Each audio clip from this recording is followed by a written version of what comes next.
Alors, mesdames et messieurs, chers collègues, chers étudiants, que vous soyez donc en présentiel ou en distanciel, bonjour à tous et à toutes.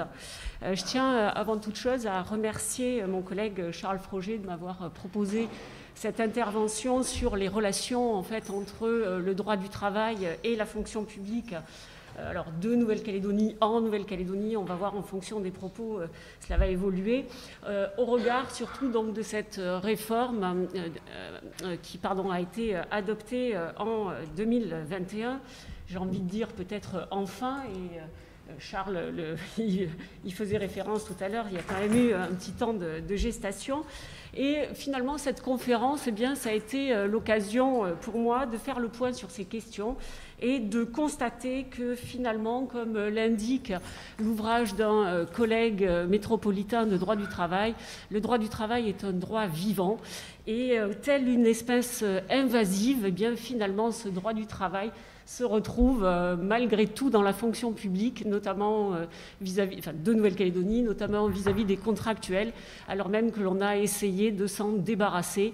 Eh bien, on va voir que ce droit du travail persiste à être présent et même, on va dire, tend un petit peu à s'étendre malgré tout.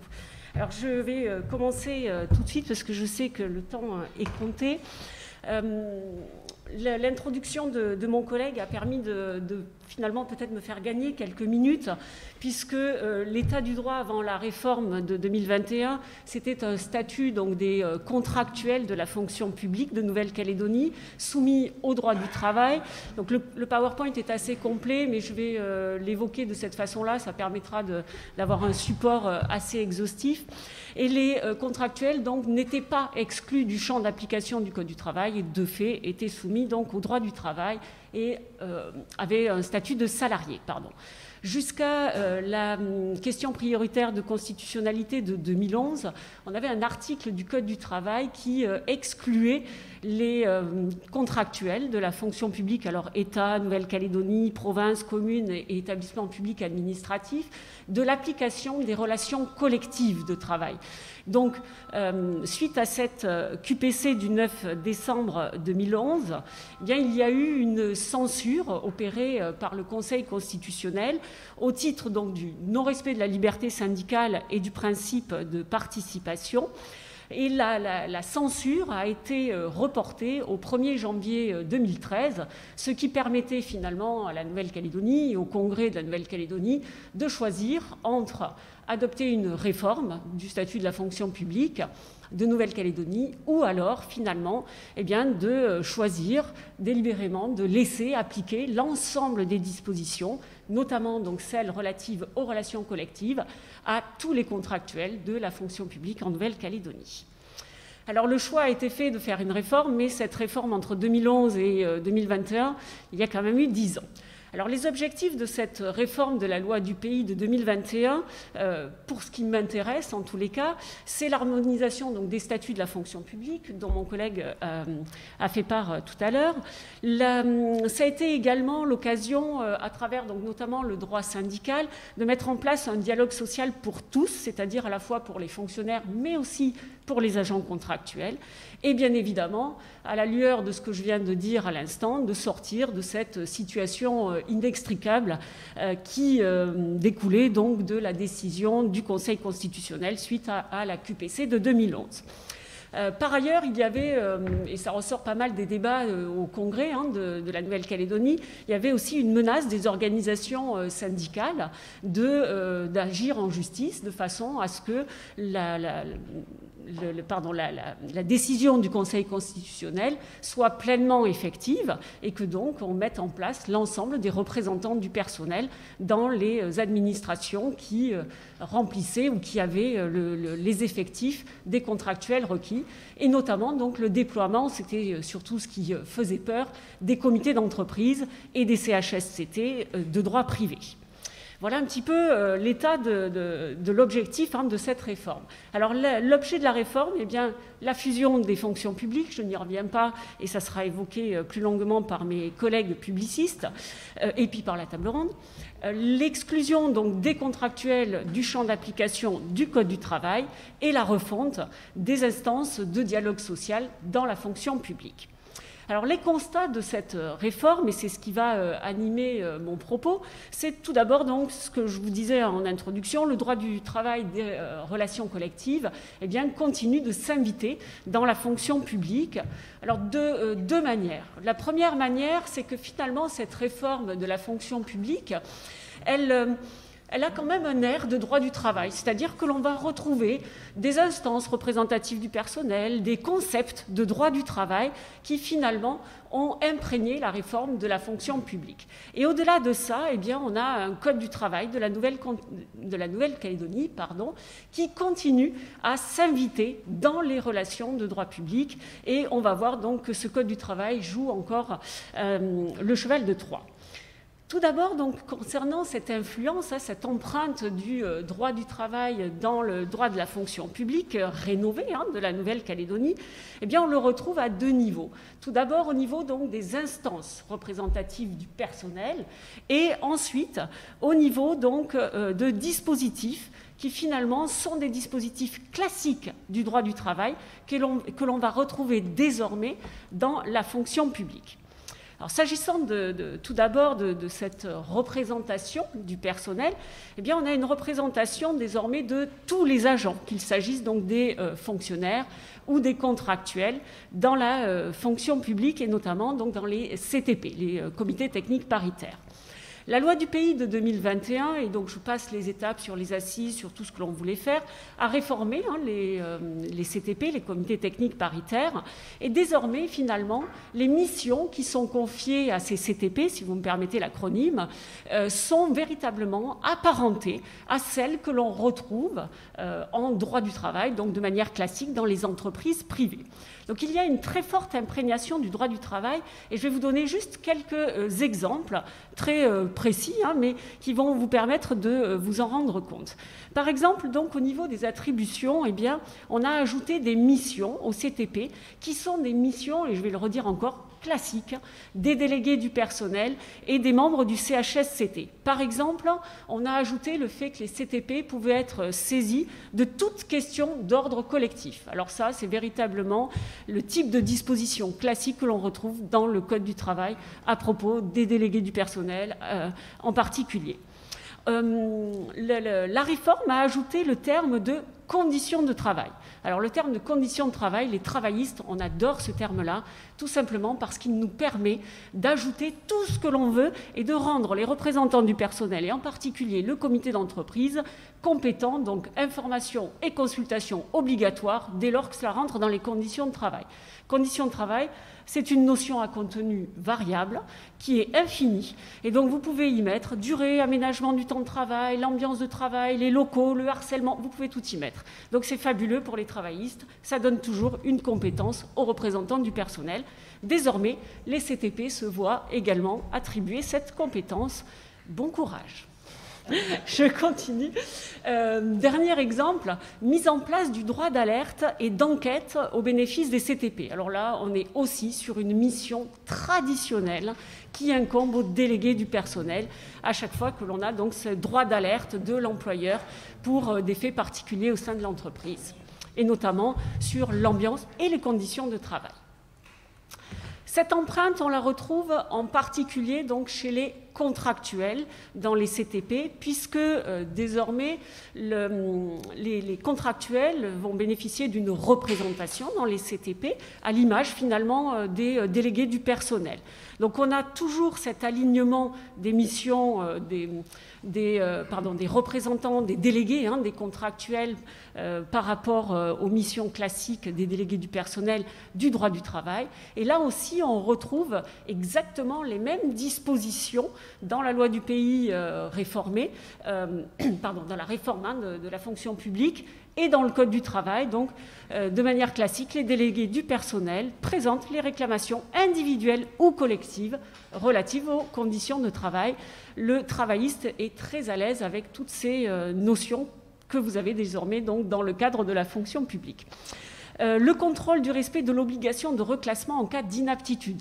C'est un détail, mais qui est extrêmement représentatif, parce que c'est véritablement écrit noir sur blanc dans le Code du travail au bénéfice des délégués du personnel. L'octroi d'un statut protecteur. Alors ça faisait aussi partie des obligations qui découlaient de la décision du Conseil constitutionnel suite à la QPC de 2011, où on nous expliquait qu'il fallait aussi attribuer une protection aux salariés qui occuperaient des mandats de représentants du personnel. Donc désormais, eh bien, on a un copier-coller de la procédure du droit du travail avec procédure d'autorisation préalable au licenciement et un contrôle opéré par l'inspecteur du travail qui peut autoriser ou refuser le licenciement. Un véritable rapprochement donc, du droit des représentants du personnel, que ce soit côté agent public, par rapport donc, à ce que l'on connaît en droit du travail. Deuxième rapprochement que l'on peut retrouver entre le droit du travail et la fonction publique, la réforme de cette fonction publique, ça concerne les activités sociales et culturelles pour les fonctionnaires. Et je précise bien pour les fonctionnaires, puisque les agents contractuels sont exclus de cette disposition, étant donné que cette disposition figure dans la délibération, c'est un ajout dans la délibération de 1990 sur le statut des fonctionnaires. Jusqu'à présent, il y avait une liberté d'organisation de ce que l'on appelait d'ailleurs l'action sociale et culturelle. Et c'est ainsi que l'on a vu apparaître les amicales. Dans toutes les administrations, il y a des amicales, quasiment dans toutes les administrations. Sauf que ces amicales, il n'y a aucune obligation contributive pour l'employeur public, donc qui pouvait donner, subventionner ou ne rien donner. La réforme de 2021 ajoute un article en particulier qui va trouver donc, sa place au sein de la délibération de 1990, donc qui est au seul bénéfice des fonctionnaires et qui impose pour la première fois donc, une véritable obligation contributive de l'employeur public.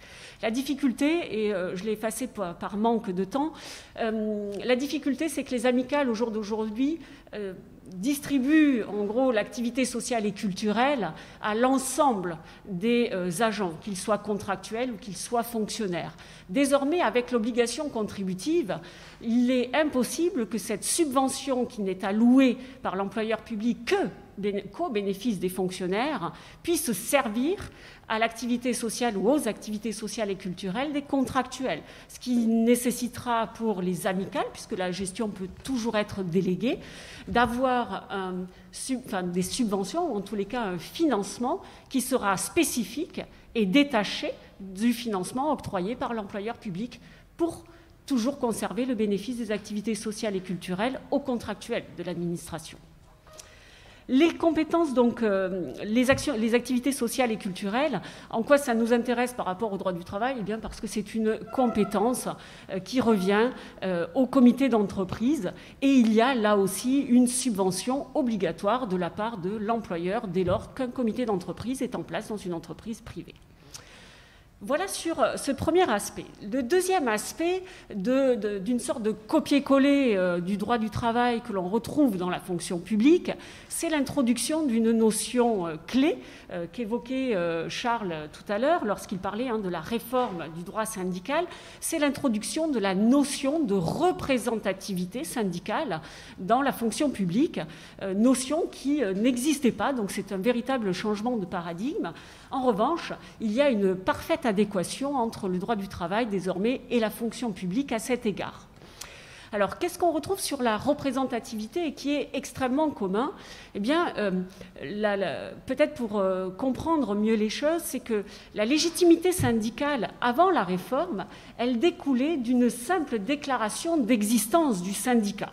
Voilà comment cela se faisait. Et le syndicat était de facto un interlocuteur légitime de l'employeur public. Donc, avec un droit de négocier l'évolution des rémunérations et éventuellement les conditions de travail. La réforme de 2021 vient mettre un terme à cette légitimité syndicale en la rendant plus difficile d'accès, puisque désormais, donc, il y a la reconnaissance et la mise en place de ce que l'on appelle la représentativité syndicale. La représentativité syndicale, on la retrouve à deux niveaux distincts. Le premier niveau, c'est au niveau du secteur public. Le deuxième niveau, c'est au niveau donc de chaque employeur public. C'est déjà quelque chose, hein, ces niveaux de représentativité que l'on maîtrise parfaitement en droit du travail, parce qu'en droit du travail, on a même 3 des niveaux de représentativité. Ça sera une condition de légitimité syndicale. Donc cela va avoir pour conséquence de limiter les interlocuteurs légitimes des employeurs publics et d'ailleurs l'organisation des élections avec possibilité de 2 tours sera assez compliquée.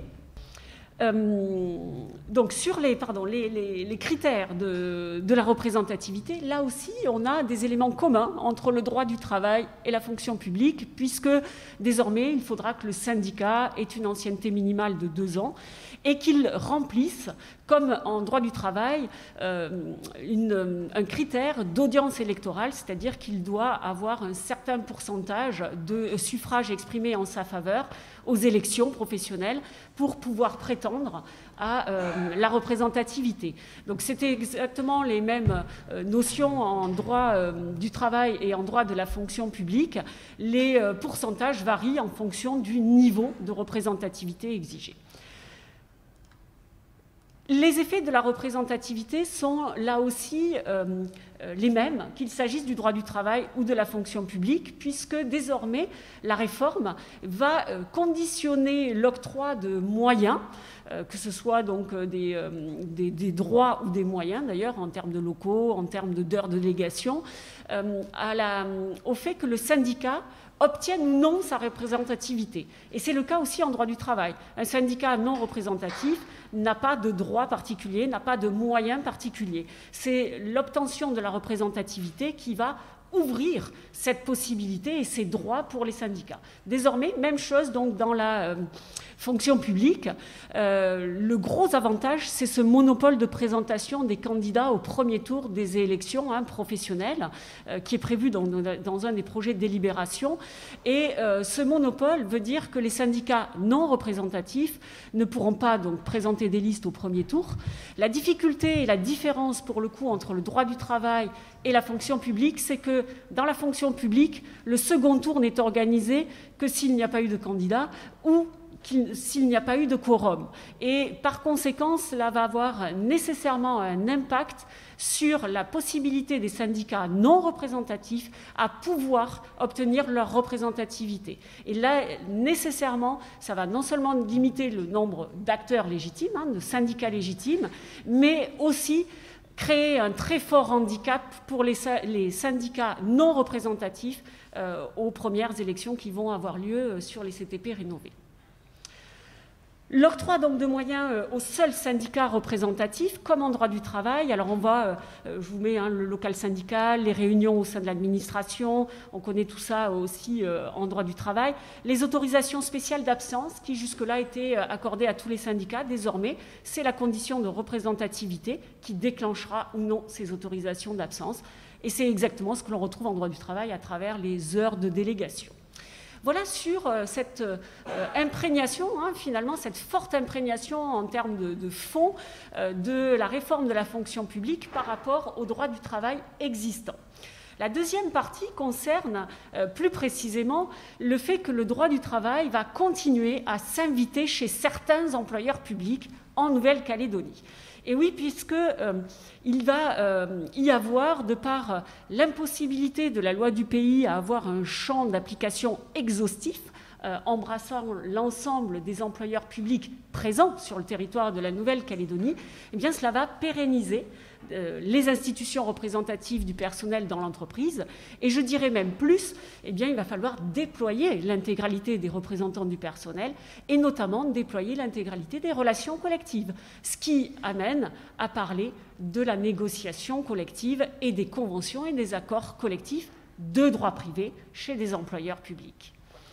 Sur cet aspect-là, eh bien, je ne reprends pas le champ d'application de la réforme de la fonction publique, puisque ça a été évoqué par mon collègue, mais ne serait-ce que donc finalement, alors effectivement, il y a une exclusion de tous les contractuels du Code du travail, sauf que les contractuels de l'État ne sont déjà pas soumis à la réforme de la fonction publique NC, et donc ils vont demeurer sous le giron du Code du travail. De la même façon, alors je vous ai listé tous les contractuels exclus, mais de la même façon relèvent encore du Code du travail les chambres consulaires, parce que c'est prévu par le Code du travail.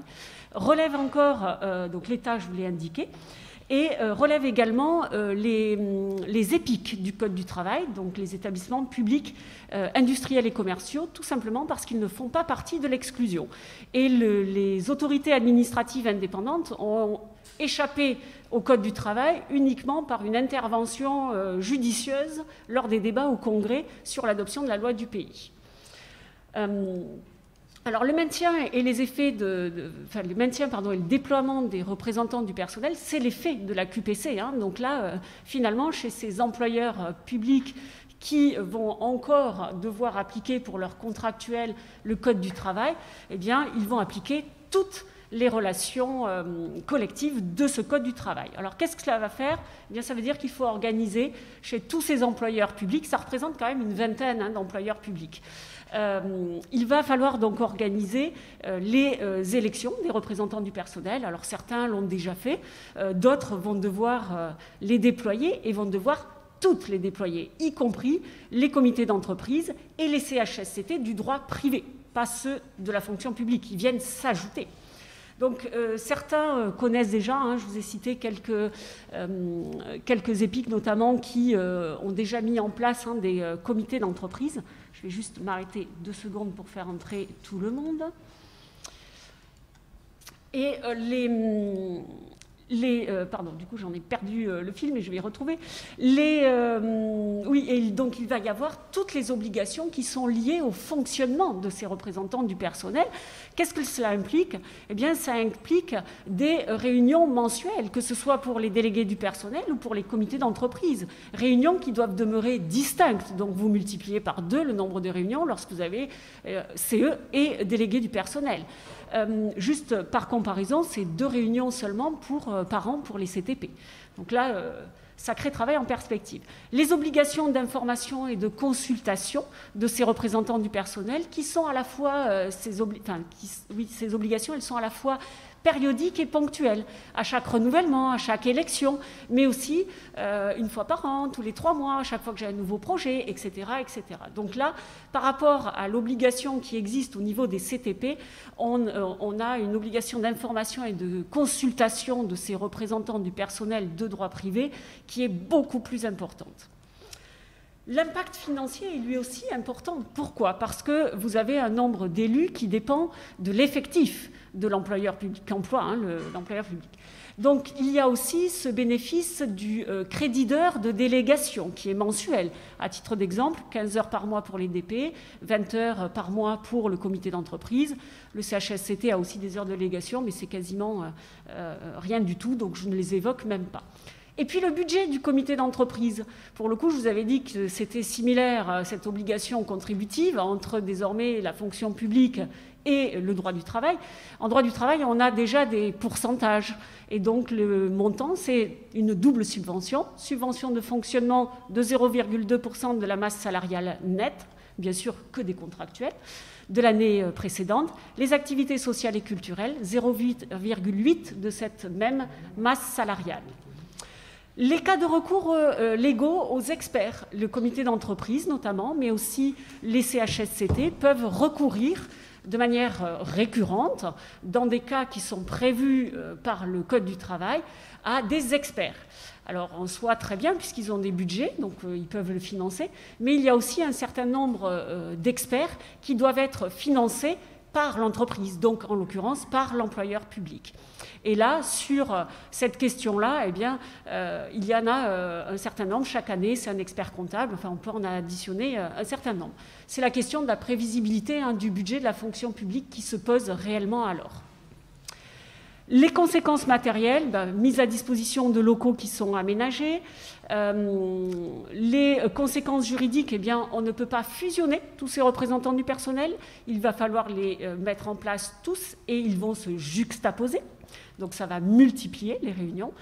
Et bien évidemment, le CHSCT, même s'il porte le même nom entre la fonction publique et le droit du travail, il ne s'agit pas du même CHSCT, pas même champ de compétences, pas même composition, enfin, tout est différent. Donc, il va falloir maintenir les deux types de CHSCT, fonction publique Nouvelle-Calédonie, agent contractuel lorsque l'employeur public relève encore du Code du travail. Et en plus de tout ça, peut venir s'ajouter un CHSCT qui découle des dispositions nationales pour lorsque l'employeur est un employeur public de l'État. Voilà la belle perspective sur les représentants du personnel. Je sais que je risque de miner votre morale jusqu'au bout pour certains employeurs publics, mais c'est aussi le déploiement d'un statut collectif. Et là-dessus, l'organisation d'une négociation collective, puisque désormais, toutes les dispositions relatives aux relations collectives pour ces employeurs concernés, je répète, ça ne concerne pas tous les employeurs publics, eh bien, la négociation collective, elle va être obligatoire dès lors que j'ai des délégués du personnel, puisque le Code du travail prévoit qu'un délégué du personnel peut être désigné délégué syndical. Dès lors que j'ai un délégué syndical, la négociation annuelle obligatoire devient obligatoire. Donc, lorsque j'ai 50 agents contractuels, là, c'est chaque syndicat qui va pouvoir, représentatif, qui va pouvoir désigner un délégué syndical. Bien sûr, la négociation annuelle devient à nouveau obligatoire. Dans les thématiques, il va y avoir durée du travail, temps de travail, organisation, salaire. Donc on a des thèmes, et notamment l'intéressement, qui fait partie des thèmes de la négociation annuelle obligatoire, tant qu'il n'y a pas d'accord. Les employeurs publics qui sont compris dans le champ d'application de la négociation collective, il n'y a aucun doute là-dessus, à mon sens. Pourquoi ? Parce que le Code du travail n'exclut aucune structure juridique. Et très précisément, le champ d'application du Code du travail, je vais juste m'arrêter et puis je vais enlever pour que vous puissiez voir la fin du... Voilà, est-ce que je peux juste le mettre en bas ? Ouais, non, ça ne va pas. Tant pis. Donc, le champ d'application du livre 3, bien sûr, le champ d'application du livre 3 sur les relations collectives est le même que le champ d'application du livre 1er sur les relations individuelles de travail. Et les relations, donc sur les relations individuelles de travail, on nous dit qu'entrent dans le champ d'application les agents non contractuels de l'État, des EPIC, de l'ENC, des chambres consulaires. Donc il n'y a aucun doute sur le fait que la négociation collective et les accords collectifs s'appliquent à ces employeurs publics qui restent soumis donc en partie au droit privé. C'est donc l'ensemble du droit syndical qui va désormais s'appliquer. Je terminerai en vous parlant donc de l'applicabilité de ces accords collectifs. Ça veut dire qu'il va falloir appliquer, donc il va falloir négocier au niveau de chaque employeur public concerné, mais il va aussi, et là on est au niveau finalement employeur, entreprise, ce que nous on appelle entreprise en droit privé, mais il y a aussi et surtout le niveau de la branche d'activité. Et les conventions collectives de branche vont être applicables. Alors, dans la fonction publique, il y a souvent une application de la fameuse convention collective des personnels ouvriers et assimilés, je vais y arriver, des services publics de Nouvelle-Calédonie. Cette convention de branche, elle a un champ d'application extrêmement précis et restreint, puisqu'elle ne s'applique qu'aux ouvriers et assimilés, ce qui exclut toutes les autres catégories socio-professionnelles de son champ d'application. Et elle englobe uniquement les administrations territoriales et communales de Nouvelle-Calédonie. Donc, tous les autres employeurs publics sont exclus du champ d'application de cette convention collective. Certains l'appliquent volontairement. J'avance parce que là où c'est intéressant, c'est qu'en revanche, comment est-ce qu'on détermine l'application d'une convention de branche ? Eh bien, c'est en fonction de l'activité principale de l'entreprise. L'activité principale de l'entreprise est déjà son champ de compétences rationné matériel, mais il faut ajouter à ça le fait que l'employeur, public ou privé, doit adhérer à cette convention de branche ou alors être adhérent d'une organisation patronale qu'il a signée. Là, en l'occurrence, on pourrait dire super, je vais échapper à la convention collective de branche puisque je ne signerai rien. Oui, sauf qu'il existe une exception qui s'appelle l'extension. Il s'agit d'un arrêté du gouvernement qui étend l'application des accords de branche à toutes les entreprises qui entrent dans le champ d'application matérielle, donc par rapport à leur activité. Et il se trouve qu'en Nouvelle-Calédonie, toutes les conventions de branche sont étendues. Il y en a 33 et elles sont les 33 toutes étendues. Donc, est-ce que ça va être applicable ou pas? Eh bien, on a prévu une convention de branche en Nouvelle-Calédonie qui est une convention un peu par défaut. C'est un peu la fourre-tout, de façon à ce que toutes les entreprises, tous les employeurs soient soumis à une convention de branche. C'est la convention de branche commerce et divers. Alors effectivement, commerce intéresse très peu les employeurs publics. En revanche, le divers va beaucoup les intéresser.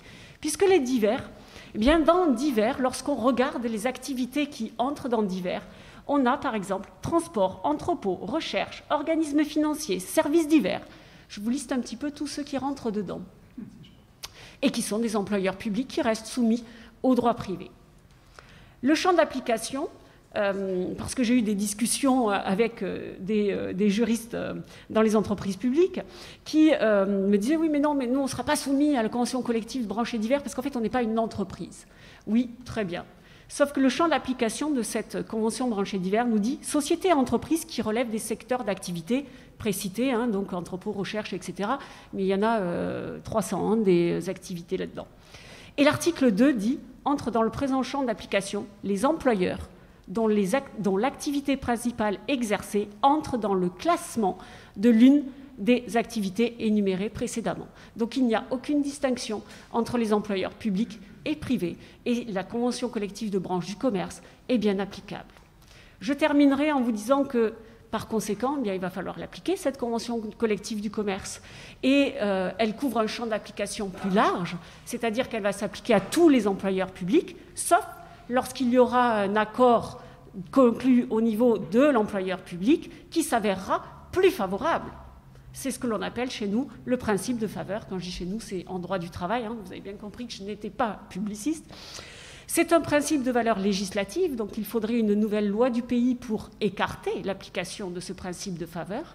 Et ça s'applique entre toutes les normes d'origine professionnelle. Donc ça veut dire entre accords collectifs de niveaux différents, mais aussi entre, par exemple, la convention collective des services publics. Vous savez qu'il y avait un champ d'application extrêmement restreint et dont les employeurs publics font une application volontaire.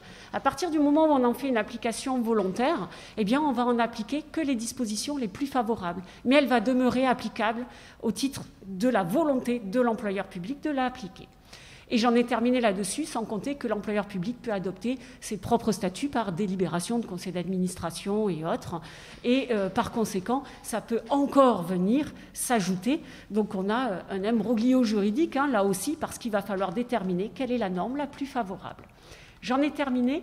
Donc l'objectif de cette réforme d'unifier et d'exclure totalement les contractuels des relations collectives, enfin du Code du travail, mais en particulier des relations collectives, c'était une mission impossible parce que la Nouvelle-Calédonie n'a pas pu prendre un champ d'application exhaustif de par son champ de compétences, Nouvelle-Calédonie, mais aussi de par les choix qui ont été faits. Cette réforme, vous voyez qu'elle est très inspirée finalement par les principes du droit du travail et que le droit des relations collectives, et c'était le fond d'écran de mon PowerPoint que j'avais choisi, c'est un véritable dédale pour résoudre les conflits de normes et c'est une boîte de Pandore pour vous, employeurs publics, qui demeurez soumis qui demeurez dans le giron du Code du travail. Et je vous remercie.